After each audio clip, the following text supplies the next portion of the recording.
Kemarin saya ditanya lagi oleh anak saya, buat apa kita beribadah? Apa tujuannya kita beribadah? Toh kita sudah beribadah tapi biasa-biasa aja, tidak ada yang berubah dalam diri kita. Dan orang-orang yang tidak beribadah, tidak sholat, tidak puasa, tidak zakat, justru mereka lebih hidup, lebih kaya, lebih pintar, dan lebih maju. Sehingga apa artinya dan apa manfaatnya kita beribadah? Ya, untuk menjawab pertanyaan semacam ini, kita perlu ilustrasi terlebih dahulu. Seandainya kita dibawa oleh orang lain ke sebuah villa, dan di villa itu kemudian ada berbagai macam makanan, berbagai macam kenikmatan, berbagai macam fasilitas yang diberikan kepada kita, maka pertama kali yang kita harus tahu adalah siapa yang memberikan saya villa ini, siapa yang ngasih fasilitas lengkap ini, dan siapa yang memberi makanan setiap hari kepada saya ini. Nah, pertanyaan-pertanyaan semacam ini masuk akal dan logis. Kenapa? Karena di dalam diri kita ada sebuah fitrah, yang mana fitrah ini adalah kita berusaha untuk mensyukuri setiap kenikmatan, mensyukuri setiap kenikmatan yang kita dapatkan. Nah, sehingga kita bertanya siapa yang memberikan semuanya ini, siapa yang memberikan kenikmatan ini. Nah, begitu juga halnya dengan kita di dalam kehidupan ini. Kita hidup di dunia ini semuanya serba ada, semua fasilitas ada, kita dikasih makan, dikasih minum, dikasih tempat tinggal, dan tiba-tiba kita hidup di sini. Nah, makanya kita bertanya siapa yang menciptakan kita, siapa yang mengadakan kita, siapa yang memberikan fasilitas kita, dan apa konsekuensinya ketika kita sudah tahu. Maka ternyata konsekuensinya adalah kita harus mensyukuri nikmat itu sesuai dengan yang diharapkan oleh pemberi nikmatnya.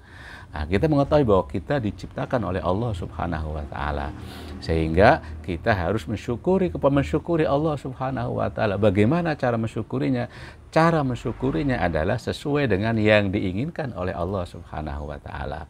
Kalau Allah menginginkan cara kita bersyukur adalah dengan taat kepadanya, dengan beribadah kepadanya, maka kita sebagai seorang yang berakal harus beribadah dan harus taat kepadanya. Ini yang pertama. Jadi karena ingin mensyukuri nikmat-nikmat Allah Subhanahu wa Ta'ala yang telah menciptakan kita, sehingga kita harus beribadah, sehingga kita harus menyembah, kita harus taat kepada perintah-perintah Allah Subhanahu wa Ta'ala.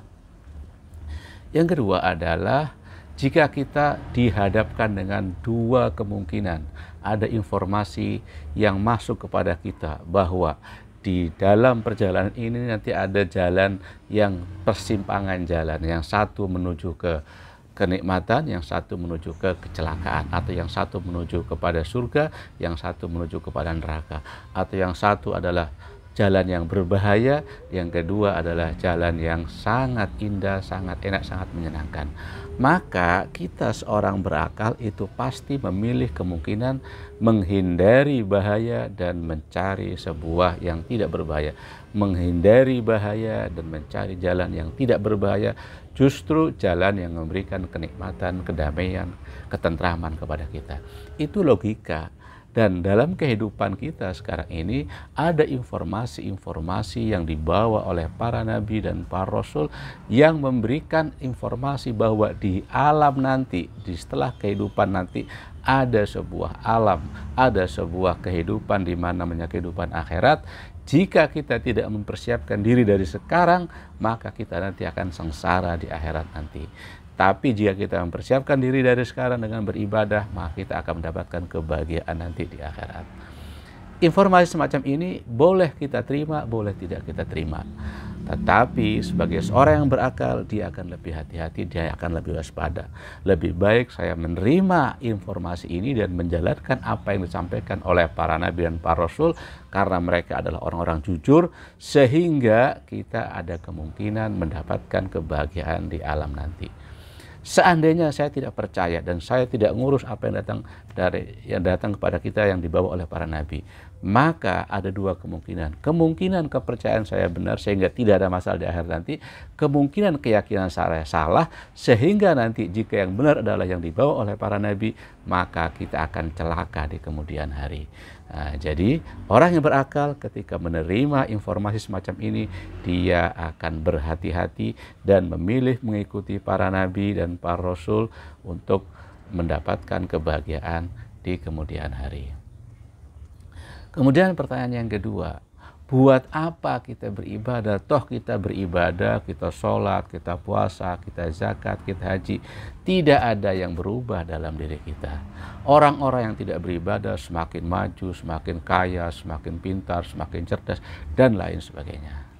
Nah, di sini kita harus paham bahwa untuk kekayaan kita, untuk kehidupan kita di dunia, untuk rezeki kita, itu sangat tergantung dengan usaha-usaha kita, sangat tergantung dengan sebab-sebab yang kita munculkan, yang kita lakukan.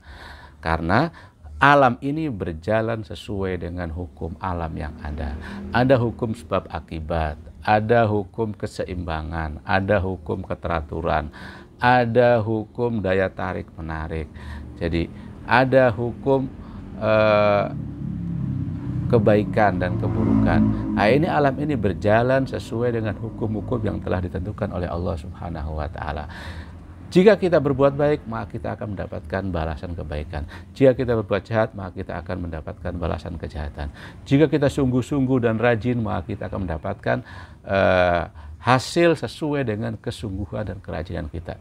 Jika kita sabar, jika kita bersusah payah untuk mendapatkan ilmu, mendapatkan pekerjaan, maka nanti akan mendapatkan pekerjaan dan ilmu yang kita usahakan.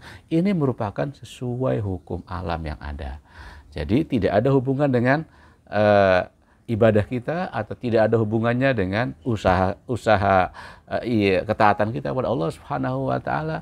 Tetapi ini murni dari usaha kita dan dari keyakinan-keyakinan kita, murni dari ikhtiar-ikhtiar kita. Meskipun ikhtiar itu juga semuanya telah ditakar oleh Allah Subhanahu wa Ta'ala.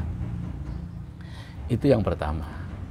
Yang kedua adalah ibadah-ibadah itu bukan untuk Allah sebenarnya, tetapi kembalinya kepada diri kita masing-masing. Kembalinya kepada untuk perbaikan diri kita, kembalinya kepada untuk keseimbangan diri kita. Karena di dalam diri kita ini membutuhkan sebuah ibadah, membutuhkan sebuah keseimbangan. Keseimbangan hidup duniawi, keseimbangan hidup akhirat, keseimbangan materialistis dan keseimbangan spiritual. Sehingga ini merupakan sebuah kebutuhan kita. Sebagaimana fisik itu membutuhkan makan untuk supaya bisa hidup, kemudian jiwa juga, spiritual kita, roh kita juga membutuhkan makan.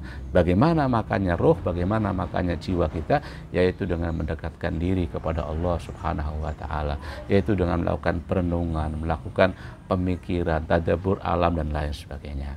Jadi ibadah-ibadah yang kita lakukan kembalinya kepada diri kita, bukan kepada Allah Subhanahu wa Ta'ala, untuk perbaikan jiwa kita, untuk gizi spiritual kita, gizi roh kita.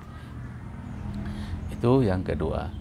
Yang ketiga adalah bahwa Allah Subhanahu wa Ta'ala itu memiliki sifat Rahman dan Rahim.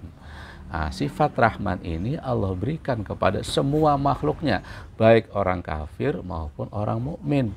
Jadi semua makhluk yang ada di muka bumi ini, kafir atau mukmin, mendapatkan rahmat dan kasih sayang dari Allah Subhanahu wa Ta'ala tanpa terkecuali, tanpa meminta. Allah berikan semuanya kepada semua makhluk yang ada di muka bumi ini, baik kafir maupun orang yang beriman.